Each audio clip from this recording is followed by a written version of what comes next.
Hi, I'm Femi OK and you're in the stream. Today, racism in football and who's responsible for curbing it? The fans, teams, or the leagues?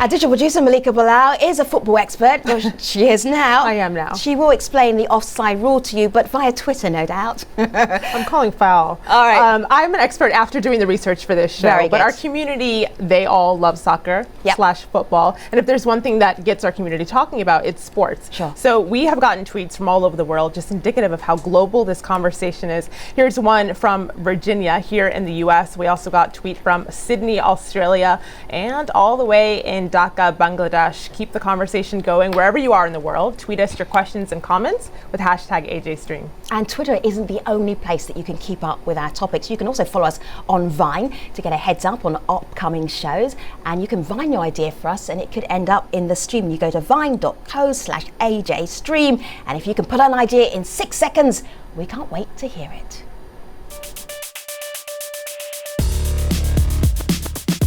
Hi, my name's Nasri. I'm a writer and I'm in the stream.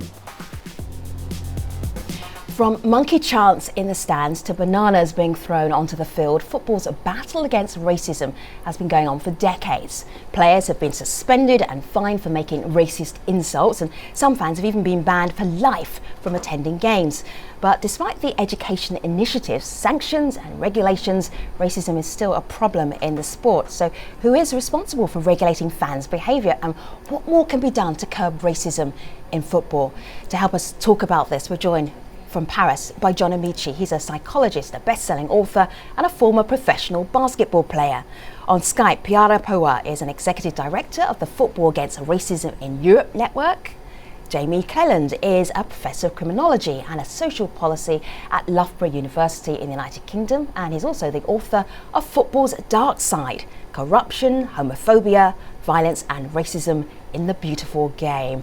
And finally, Clark Carlisle is ambassador of the anti-racism Kick It Out campaign and also a former Premier League football player. So gentlemen, it's great to have you all here in the stream. I kind of have to start with somebody who's actually been playing football. Clark, if we're looking at what it's like to play in a game where people are chanting and are kind of picking on you because you look different, can you tell us a couple of stories? Well, fortunately, I can't tell you any first-hand stories, and that's just been my playing experience throughout my career. But I actually presented a documentary 2 years ago, which was called "Is Football Racist?" that went out on the BBC here in England. And the premise of that was because as chairman of the Players' Union in England, I was hearing a lot of stories about racist behaviour, about discriminatory behaviour, and I knew that wasn't my experience. So I went out to see what was the reality of the situation in England, and I was quite flabbergasted by what I saw, because my experience wasn't the norm. What did you hear? Well, I heard about players who were getting monkey chants. There was a lot of anti-Semitism in the game. There were players and coaches who were subjected to racial and discriminatory behaviour in the dressing room. There was a lot going on, but even more than that, I think what is really important to point out is that the issue of racism has evolved from, let's say, the 70s and 80s, where it was endemic in the terraces and in the game, to issues where it's slightly more covert, like glass ceilings for BAME coaches and managers, like the British Asian player who's really struggling to even get into the system, let alone get to the top of it.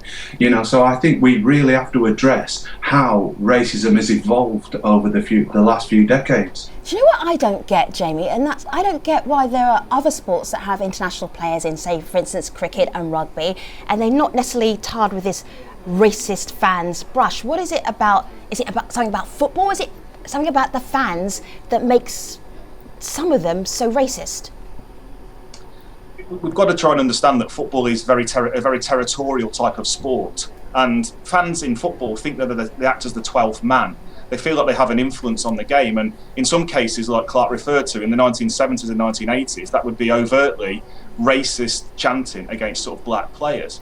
And what we've seen over the last few decades is a decrease in overt chanting inside football stadia and a channeling of racism into other platforms such as social media sites. So I think that it's a significant problem for football, but it's a minority of fans that engage in this sort of behaviour.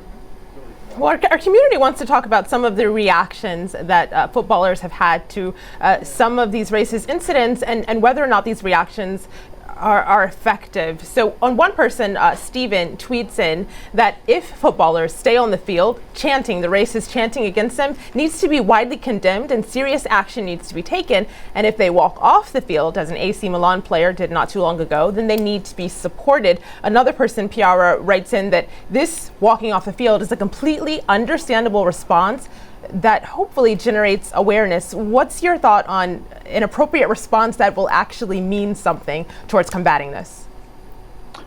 Well, listen, I think that the responsibility for dealing with these issues lies at every level of the game. So the fans who see their fellows engaged in racism, the players who can see their colleagues who are being victims of it, the administrators who are running the game, and the general public, the lawmakers in countries. So I don't think there's a particular responsibility anywhere. But if you are being pelted with bananas, as Prince Boateng was a year and a half ago or so, then I think he has every right to walk off.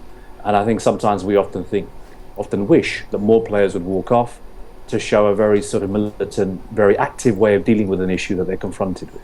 I'm going to show that moment. Have a look here back on my laptop. Just that moment that Prince actually walked off the pitch and he's playing this game here. You'll see him playing and there's chanting going on. Picks up the ball, kicks it out, walks off. So here's what I'm thinking, John. Yeah, go ahead.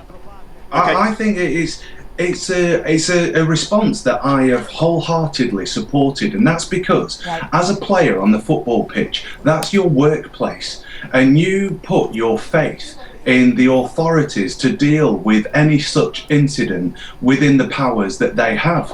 Now, Kevin Prince Boateng was getting abused from the stands, but the officials did nothing about it. The stewards did nothing about it. And if the powers that be don't utilise the powers that they've been given to deal with such situations, then players will have to take the matter into their own hands. And walking off the pitch, I would wholeheartedly support if the authorities weren't doing what they're supposed to do. So if every player actually walked off the pitch every time they heard some monkey chants or bananas ended up on the pitch, would we not even have to talk about this ever again? Racism in football, would we be done?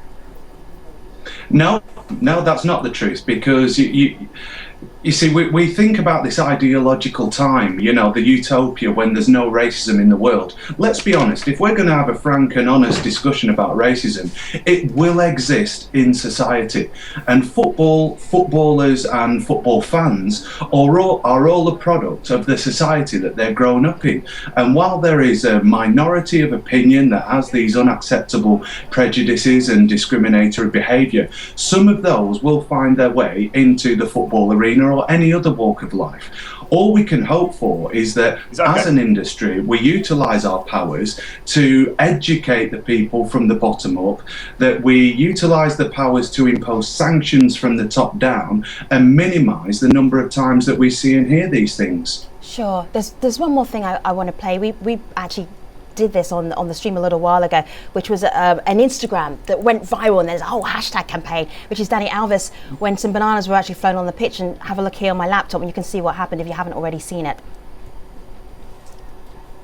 So he's been taunted, banana gets thrown on the pitch, picks it up, see what happened. This fine played over and over and over and over again. How effective is this, John, as a reaction if you're in the sport, you're an athlete, and you're going to have to listen to this kind of racism on a regular basis? John? I think that's a perfectly disarming type of behaviour. To eat the banana kind of takes the venom out of the act. But it doesn't change the fact that it isn't about what the players do on the field.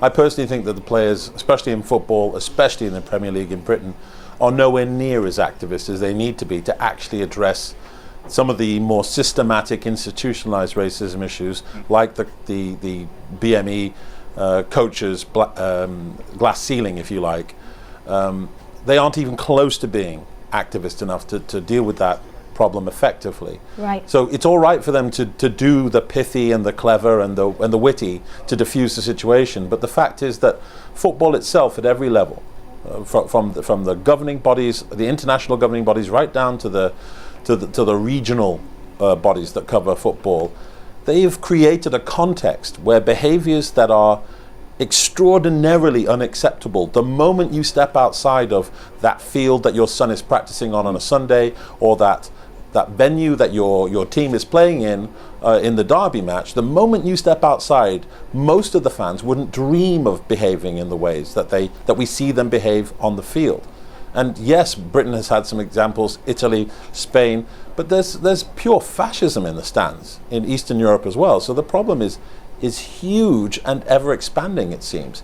And my problem is that football's response to that tends to be a pithy poster with a nice tagline on it and a picture of a black player standing close to a white player to make you think that good things are going to happen.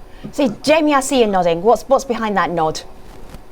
Well, I mean, the research that I've conducted on thousands of fans in the UK fully endorse what John and Clark have said, that it's an institutional problem that football has. And like we've seen with the NBA and the decisive action they've taken, we don't see that in football.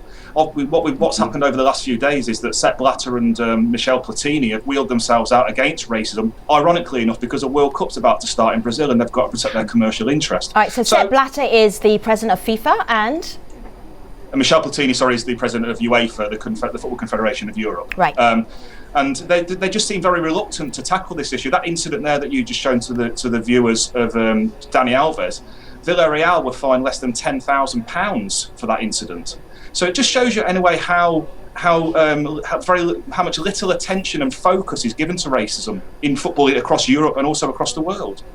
You know, John actually mentioned something that I wrote down. This is pure fascism in the stands, and that's something that our community is picking up on. So Aisha tweets in, how ironic that those who chant racist slurs to opposing players cheer the loudest when their own foreign player scores. Sadly, they're ignorant. But Clark, I want you to listen to this video comment, and this is about the fans and what to do about things when they happen among the fans. So have a listen to this. I think fans who make racist gestures or chants should be banned for life from entering any stadium in any country. They should pay the fine, not their clubs, and they should be put in jail for a while. FIFA and UEFA must take severe actions because racism is still existing in football, especially in Italy. So Clark, he went pretty far there. He said jail, but how about some of the other recommendations? Banned for life, they should be banned from the stadium. Will that work? He did go very far, but that kind of backs up what John was saying, that it's all born out of almost like the Lisbon Treaty and this specificity of sport, and football's really taken to that, and it stands by its own rules. This isn't just an ethical and moral issue. There's a question of legality about a lot of the behaviours that go on, and if these actions were occurring 100 yards to the east, west, south or north, these people will be arrested and charged. But because they're in a stadium, it seems to, for some reason, have a different moral and legal code. So I totally endorse what the young man was saying. And I also think that it shouldn't just be the fan who's banned for life. You know, why should a player just be banned for 5 matches? Why should a football club or more recently, the Serbian FA, because of an incident that happened with their under-21 side against England, they will fined some €6,000. Yet, if you compare that to Manchester City being fined €60 million for contravening financial fair play rules in European football, that shows the disparity between how UEFA and FIFA address racism and how they address issues of money and finance. You know, they've shown what's important to them, and the zero tolerance that they purport to stand for when it comes to racism is an utter lie. See, we talked to FIFA, and we've been talking to FIFA for the last week as we've been putting this programme together. They couldn't give us anybody to be on the programme, but they did send There's a shock, Femi. I'm going to pause and continue to read parts of the statement. Thank you very much. From the crowd there's a little bit of heckling going on. This is what FIFA says. There must be no space for racism in football, but recent incidents show us that the fight is not over. It seems to me here, I hope I'm not reading too much into this, Piara, but they were actually saying we need help. We actually admit we can't deal with this by ourselves. We need help. Who's out there helping them? Well, I think take the conversation a step back, because I think that Clark is right, that international governing bodies are failing. And I think until exactly a year ago, the sort of sanctions that we saw being imposed on clubs and national teams were appalling. Since the regulations changed, since UEFA in particular changed their regulations to make them far harder. So now, for the first offence, you have a section of your stadium closed. And it doesn't matter whether you're Bayern Munich, because they've been sanctioned this season, or the smallest Eastern European club. You will face a section of your stand, a prominent section of your stadium being closed. And there's no negotiation around that. We've seen that being implemented this year. But I think there's other issues here, which is that if you take the Spanish incident, the Alves incident. Now, Alves has been talking about the racism he's been suffering for about a year now. He's been living in Spain for 11 years. He says that he gets it every week. So whose responsibility is that to deal with? Of course, it's the Spanish FA's responsibility. Of course, it's his clubs who are his employer. Of course, it's the fans to understand what's going on. But in the end, if I live in Spain, I also rely on the police and the civil authorities to say, this cannot happen in our country. So I think without sort of trying to disperse the responsibility, because I don't want to do that. That's not the way we solve these problems. There is a complication to these issues. And Spain, of course, is different to Italy, which again is different to Poland, which is different to Ukraine, which is different to Russia. And I think the problem that we have is that there is no mechanism of saying everybody has to take the same action at a national level in the same way that UEFA are now beginning to do. Can I just comment on that, please? Yeah, go ahead. Piara, I totally agree, but I don't agree with the fact that the governing bodies, especially FIFA and UEFA, can't coerce these national governing bodies into doing something, because there's a parallel here. And if we look at English fans' behaviour in European football, the hooliganism of the 70s and 80s saw all English teams banned from European competition. Let me tell you, that sanction caused us as a nation to address those issues. So if those clubs were banned from European competition, they would have to address the issue that resulted in that ban. Yeah, go there are ahead. clubs that have been banned. Did you know this season that there are clubs that have been made to play in an empty stadium? I mean, I think this is the issue, that to really solve this problem, I'm not here to defend UEFA, and particularly not FIFA, because I'm not working very closely with them. But I would say let's understand that this is a problem that operates at a national level. The situation in England is very different to the situation in France, which is very different to the situation in Germany, and that's Western Europe. These are leading countries which have a huge amount of resources that are going into stadium safety, into tackling racism at a societal level. And Europe is a very, very big place. And I think the consistency issue is something that hasn't been tackled yet. It's something that I think is the big challenge for the governing bodies. I think the 50 million fine to Man City and to the deferred fine to PSG, that's financial regulation. Of course, if a club were fined that amount for having racist fans, we would see a change. We'd probably see the club playing behind closed doors for every match. But the reality also is that we have to educate people, because hooliganism in English football, for example, has been tackled inside stadiums, but it still exists. There are fights going on every weekend in town centres that are related to football matches. How do we really change people's attitudes? That's I think, in the end, the objective that we need to work towards. Well, Piara, speaking of how we actually change people's attitudes, there's a comment here on Twitter, just tweeted a couple of minutes ago. Aramola says, I think it's hard to completely wipe that racism out. Clubs involved never say anything. Someone else on Instagram picks that up and says that reason is because this is systemic. So Megan says, football struggles with having a majority of white men in positions of power, while the players are of color, and the management, they don't know how to deal with this because they haven't dealt with it personally themselves. Nothing will change until there's more diversity off the field. Piara, will we see that happen anytime soon?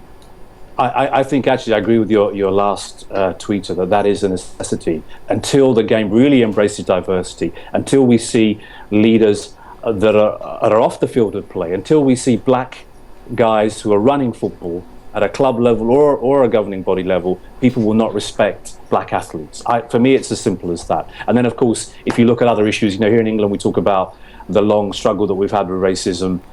We have zero black coaches or managers at any of our 92 clubs at the moment. So if we, and often happens in England, we preach to other countries, and yet we cannot get our own house in order, then I think that preaching often falls on deaf ears. So it's a very complicated issue, but we shouldn't overcomplicate it, nor should we oversimplify it, because I think that in the end, we're talking about a level of education that is possible for us to bring about very easily if we really work hard enough, if governments understand that this is a social problem that needs to be tackled, if football authorities really take their responsibility on. See, I started with Clark. I want to end with Clark here because on my laptop I've got you playing. I'm sorry, hold on. Yeah, go ahead, John. John, go ahead. No, look, people need to stop talking about this as if this is an issue of a society's issue that football has to deal with. Football has created a context within itself that has permitted this kind of de-evolution within its walls. The reason that there are this many problems is because of the absolute abdication of responsibility of the football associations, wherever they are, internationally and nationally, across Europe, across the whole body. They are the most well-resourced organizations out there, and yet they are fortune and footsie companies. And as an entity together, they're probably better than that.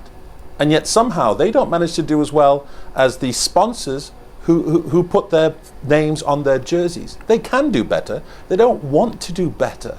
They don't want to do better because actually taking a proactive stance on diversity has ramifications. It means average straight white men who are in post, straight white old men who are in post currently will no longer be in post because a suitably qualified woman will take that spot, because a suitably qualified black person will take that spot, because a suitably qualified Asian person will take that position. So we need to stop pretending that diversity is something, this warm fuzzy thing that football embraces. Take a look at their boards and their bodies. They are unbelievably crusty, male, pale, and stale. They don't want the change that we're talking about because it means that some of them have to leave the boys' club. All right, and that's what's necessary if we want to win. And I'm not interested in diversity so that we can create a Benetton ad. I'm interested in diversity because, as far as I know, England hasn't won anything since the 60s. 1966 to be precise, July, not that I'm hurting.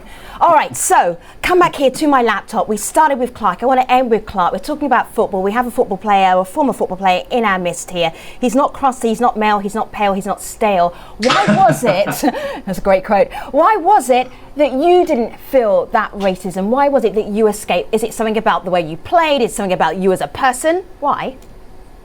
No, I think it's just because everyone's personal experience is different, right. But it doesn't mean that everyone's personal experience is irrelevant.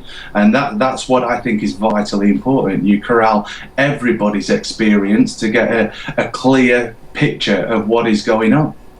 All right, it's great to hear from all of you. We are taking you to extra time in the post show at stream.aljazeera.com. So we'll be there in just a moment for our online community. Our last thought. I will give you a little teaser for the post show. Okay. Nasser says, when teams are charged thousands of pounds for racism and millions of pounds for violating financial terms, the priority is loud. We'll talk about that discrepancy. All right, no more football puns. But before we go online, let me tell you about our next show. We will be looking at the Ukrainian crisis through Russian eyes. Now, Russians share their candid take about how events in Ukraine are being presented to them. So get ready for them to flip the script. Stay with us. The post show is next at stream.aljazeera.com. We'll see you online. Thanks for watching.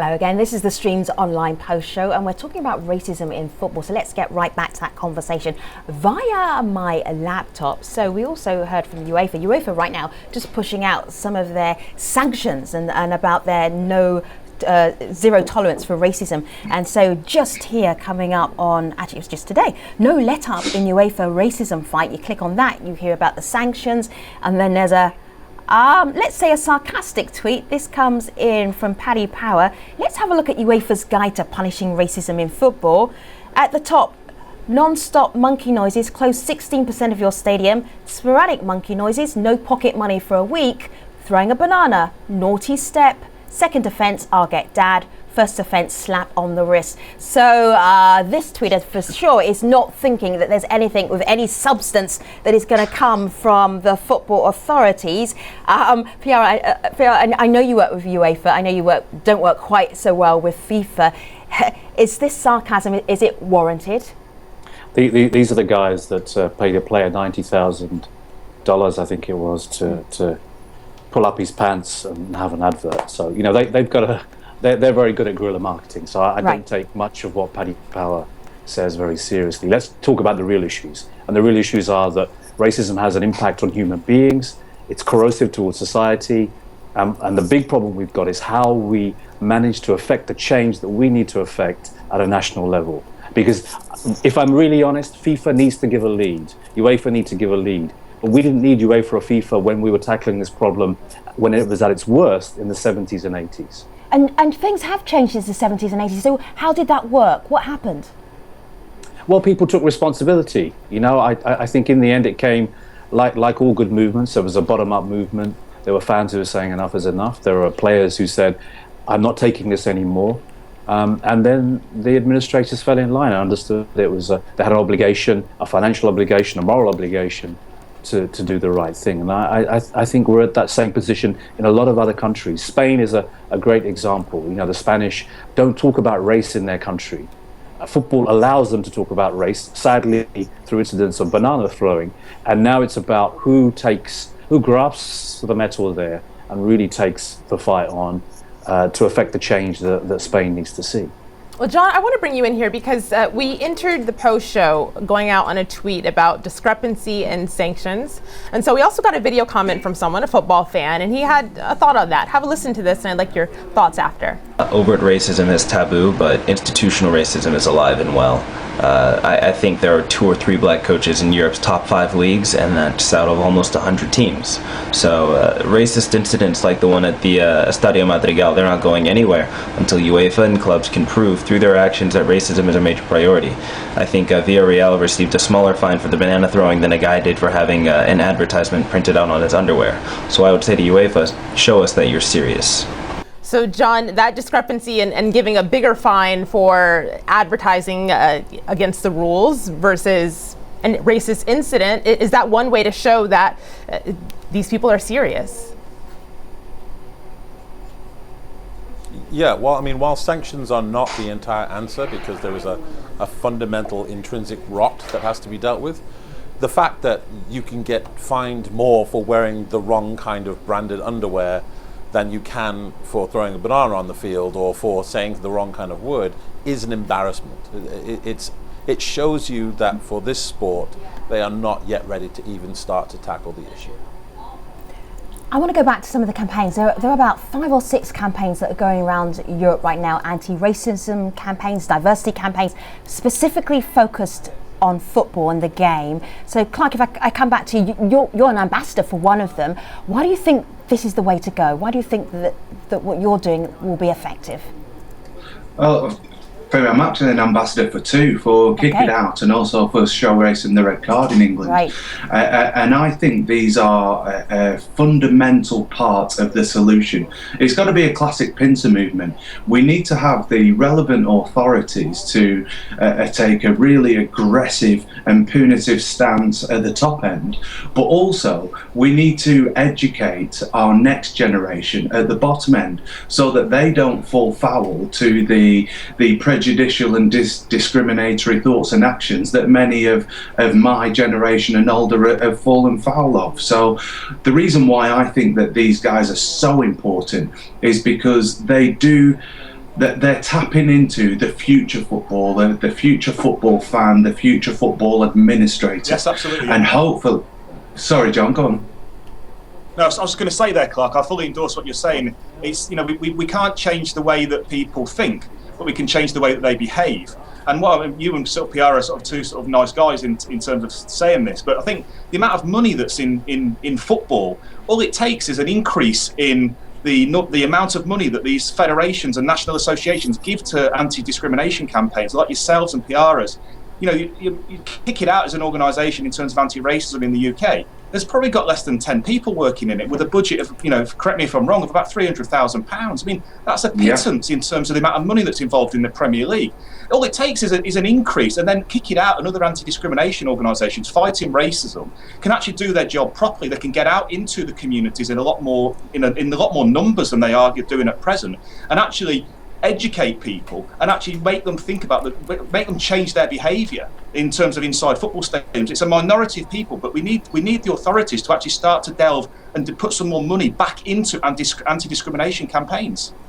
Jamie, I wholeheartedly agree, and this is something that I really hope that they change, because the Kick It Out run on is just under £500,000 a year, with 10 people who are trying to tackle the issue for an entire nation. And the reason why it's so badly funded is because of this fight of ownership over who's doing it.